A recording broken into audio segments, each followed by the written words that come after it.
안녕하세요. 오늘은 우리 학생과 함께 교수 세계, 부부의 세계가 아닙니다. 교수의 세계 Q&A.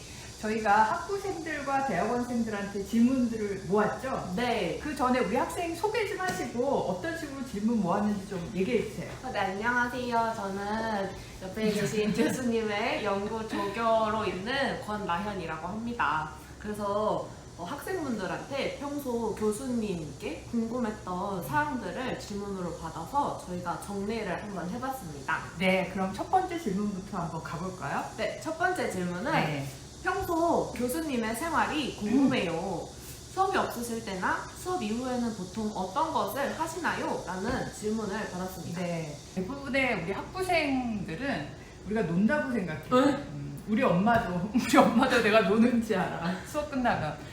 전혀 그렇지 않습니다. 굉장히 억울한 오해고, 우리 교수들은 크게 세 가지 영역으로 평가를 받습니다. 하나는 교육, 여러분 아시는, 그리고 하나는 연구, 그리고 산학, 그리고 세 번째는 봉사, 이렇게 세 가지 영역이에요. 그래서 강의가 끝나면 신규 과목 개발이라든지 강의 준비 외에 거의 늘 연구를 하고 있다고 보시면 틀리지 않습니다. 365일 연구하는 직업이다라고 보시면 될 것 같아요. 그래서 교수가 되시려는 분들은 일단 탐구심, 연구하는 걸 좋아해야 됩니다. 365일 공부하는 거 괜찮아요? 아니요. 네, 이제 두 번째 질문으로 한번 가볼까요? 네, 두 번째 질문은 네. 혹시 교수님도 월요일을 싫어하시나요? 어떨 것 같아요? 네, 제 생각에는 뭔가 교수님들 중에도 월요일에 공강이신 교수님들이 있으니까 네. 별로 안 싫어하시는 교수님도 계시지 않을까. 교수이기 전에 사람이잖아요. 저도 월요일이 힘들 때가 있답니다, 여러분. 힘들어요. 네. 다음 질문으로 빨리 넘어가죠. 민망하니까. 이건 저도 굉장히 궁금했던 네. 질문인데 성적 정정 요청 메일을 보는 교수님의 심정이 궁금하다는 질문들이 굉장히 많았어요. 처음에는 사실 조금 당황스러웠어요. 왜냐면은 저는 학생들이 자신의 중간고사 점수, 기말 점수를 다 기억할 것이다. 그러니까 당연히 파이널까지 합친 점수 받았을 때 당연히 이해가 쉬울 것이다.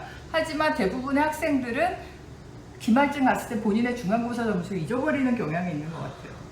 그래서 왜 내 점수가 이거밖에 안 나왔냐 이런 맞아요. 질문을 많이 받는데, 사실 제가 이렇게 우리 나연 조교도 알겠지만 엑셀 파일을 다 정리를 하잖아요. 산출 근거를. 그래서 그걸 보내주면 사실 대부분의 학생들이 수긍을 잘 해주는 편이에요. 근데 조금 제가 당황스러웠던 거는 어떤 학생이 A를 받았는데 왜 내가 A 플러스가 아니냐, 날 A 플러스를 달라, 이럴 때는 조금 당황스럽죠.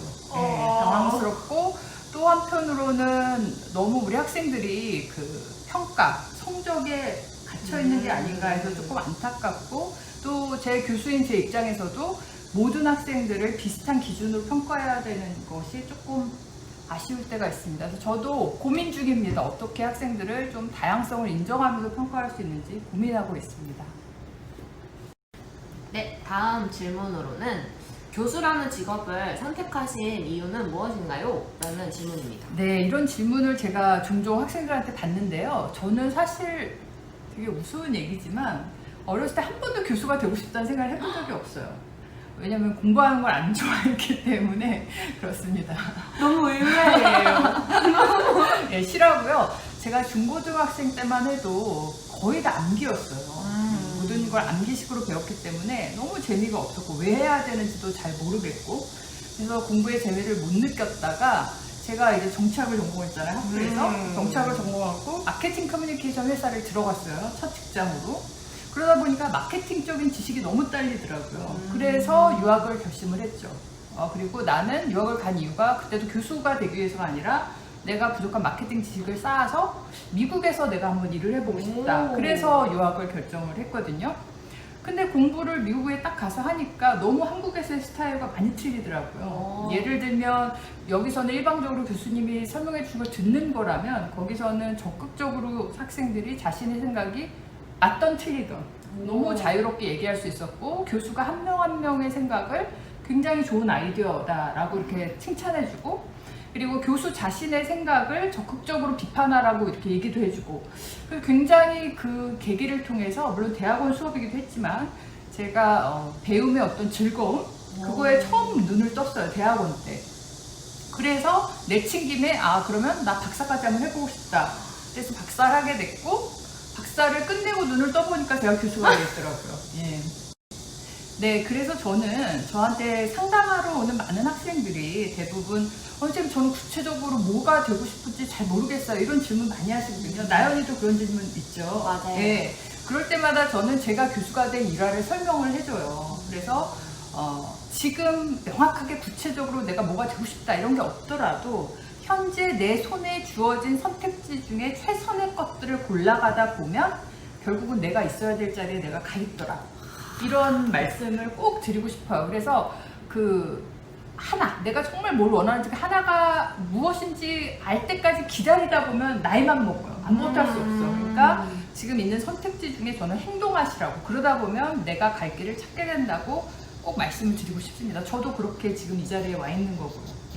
진짜 좋은 말씀이시네요. 네. 그러면 다음 질문으로 가볼까요? 네. 그 교수님이 생각하시는 광고 홍보학과 학생으로서 가져야 할 3가지의 자세는 무엇인가요?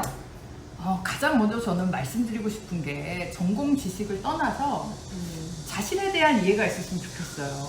예, 왜 그러냐면 내가 어떤 사람이고 내가 뭘 좋아하는지 내가 어떤 가치를 중요하게 생각하는 사람인지 모르는 상태에서 광고 홍보를 아주 잘하면 무슨 의미가 있어요? 그죠?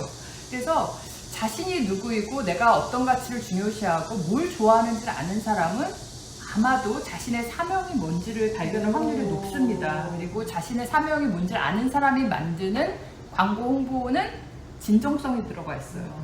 그것이 바로 차별화의 요인이 또 되기도 하거든요. 그래서 저는 광고 홍보 지식에 앞서서 반드시 자신에 대한 관심, 자신에 대한 이해를 가져라라고 꼭 말씀을 드리고 싶어요. 두 번째로는 사회에 대한 관심을 전 좀 가지라고 하고 싶어요. 사회와 인간에 대한 관심. 왜냐하면 광고 홍보 자체를 위한 광고 홍보는 없잖아요. 그죠? 대상이 있죠. 그렇기 때문에 기업과 국가, 어떤 개인, 우리가 홍보하고 광고하는 그 대상이 처해져 있는 많은 사회현상, 그리고 문화현상, 심리현상, 그런 것들에 대한 관심이 반드시 필요하다라고 보여집니다. 어떤 책에서 제가 읽었는데요. 우리나라는 경제학 A+를 받는 학생이 필요한 게 아니라 우리나라의 경제 문제를 잘 해결해낼 수 있는 경제학도가 필요하다라고 어떤 분이 말씀하신 기억이 나요. 광고 홍보도 마찬가지라고 봅니다. 우리 기업, 우리 국가, 어떤 개인이 처한 문제를 정말 잘 해결해낼 수 있는 광고 홍보라는 툴을 이용해서 그런 학생들이 많아졌으면 하는 바람이고요. 마지막으로는 진정성입니다. 우리가 하는 행동이나 말이나 결정, 그리고 우리가 만드는 광고 홍보 프로젝트에서 그 진정성 있는 말들, 행동들을 찾기 되게 어려운 시대를 살고 있어요. 왜냐면 의미보다는 형식이 중요하고 방향보다는 속도가 중요한 그런 시대를 살고 있기 때문에 진정성이 담긴 작품, 행동, 결정, 언어가 상당히 눈에 들어올 수밖에 없고 감동을 줄 수밖에 없죠. 그래서 이 3가지를 아까 처음에 제가 뭐라고 말씀드렸나요? 자기에 대한 이해, 두 번째는 사회와 사람에 대한 관심, 세 번째는 진정성. 이 3가지를 꼭 갖추시기를 부탁을 드립니다. 네. 다음은 이거는 정말 저도 너무 궁금했던 질문이에요. 네. 교수님도 배달 음식을 드시나요? 아주 자주 먹습니다. 자주 먹고요. 제가 여기서 실제 브랜드를 얘기하면 안 될 것 같아서 배땡땡 아시죠? 배땡땡에서 한때 천생연분 등급이 되게 있잖아요. 귀하신 분, 뭐 어떤 분 천생연분 등급을 상당히 오래 유지했습니다. 예, 그래서 저의 최애는 사실은 기분에 따라 이렇게 먹는 음식이 다른데 제가 멕시칸을 좋아하는데 한국에서 이렇게 아주 맛있는 멕시칸을 찾아보지 못했거든요. 최근에 트라타라는 곳을 이게 뭐 있는 지점이 아마 있는 것 같아요. 그 브랜드에서 제가 제일 좋아하는 칠리 치즈 나초 그리고 슈림프 샐러드 볼 이런 것이 저의 최애 요즘의 음식입니다. 별걸 다 알고 싶어요. 집에서 이렇게 요리하실 줄 알았어요. 요리도 가끔 합니다. 네, 그럼 다음 질문은 교수가 되고 싶어하는 사람들에게 해주고 싶은 말이 있다면 무엇인가요? 네, 나연이 머릿속에 교수는 어떤 직업인 것 같아요? 지금 떠오르는 게 키워드가 있다면 뭔가 네, 굉장히 학구적인. 네. 그리고 뭔가 열정이 많아야 될 것 같은 네. 그런 생각이 듭니다. 예, 맞아요. 맞는데 분야별로 차이는 있지만 교수가 막 돈을 많이 벌 수 있는 직업이라거나 화려한 직업은 아니에요. 그거는 착각 안 하셨으면 좋겠어요. 돈을 많이 벌고 싶다? 그러면 창업이나 뭔가 사업을 하시기 바랍니다. 교수는 돈을 많이 벌 수 있는 직업은 아니에요. 교수가 되고자 하시는 분들은 일단 어떤 현상에 대한 호기심이 있어야 될 것 같아요. 지적 호기심, 탐구심, 그리고 사회 현상에 대한 관심. 남들은 그냥 지나치는 것도 저건 왜 저럴까? 라는 어떤 궁금증. 그런 것이 있으셨으면 좋겠고, 그리고 어떤 다른 상대방에 대해서 내가 선한 영향력을 끼치는 거에 보람을 느끼시는 분, 이런 분이 하시면 좋겠다는 생각이 들고요. 저도 사실 처음 교수가 될 땐 아무 생각 없어요. 모르고 그냥 교수를 했어요, 사실. 근데 연차가 쌓일수록 느껴지는 게 교수 자신이 좋은 기운을 가진 사람이 되어야겠다라는 생각을 많이 해요. 왜냐면 얼마 전에 제가 책을 읽었는데 거기서 부모가 별로면 내 자식 하나 망치는 걸로 끝나지만 선생이 별로면 많은 학생의 인생을 망칠 수 있다라는 글을 읽었거든요. 교수님 제 자신이 굉장히 반성이 되더라고요. 그래서 요즘은 교수가 되려는 분한테 유능한 교수보다, 그것도 물론 중요하지만 먼저 교수 자신이, 저도 지금 굉장히 노력 중입니다. 좋은 사람이 되어야겠다. 그게 먼저다라는 생각을 많이 합니다.